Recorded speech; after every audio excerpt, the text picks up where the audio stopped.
कानेहामा मागाम में नूरुल हुदा नामी सरकारी फलाही तंजीम ने यतीम और मिस्कीन लड़कियों में शादी ब्याह के लिए मुख्तलिफ साजो सामान के किट्स फराहम किए। इस मौके पर काफी तादाद में यतीम और गरीब लड़कियों ने शिरकत करके अपनी शादी ब्याह के लिए साजो सामान हासिल किया।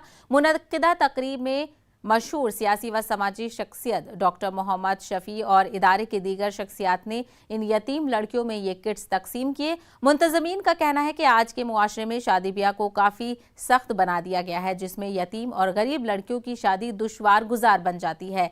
इस सिलसिले में मुतालिका इदारे ने ऐसी लड़कियों की शादी ब्याह का इंतजाम करने का बेड़ा उठाया। सबों में ये जज्बा पैदा हो ताकि हमारे समाज में जो हमारी बच्चियां हैं, जो हमारी बेटियां हैं, बहुत है ऐसे बड़ी तादाद है कि जिनके वालिदैन नहीं है या वालिदैन है लेकिन गुर्बत में है, वो अपनी बच्चियों की शादी नहीं कर सकते हैं। तो अल्लाह ताला हम सबों को तौफीक दे और जो इनका मिशन है ये मिशन कामयाब रहे। खबरों में फिलहाल इतना ही। हमें दीजिए इजाजत। आदाब।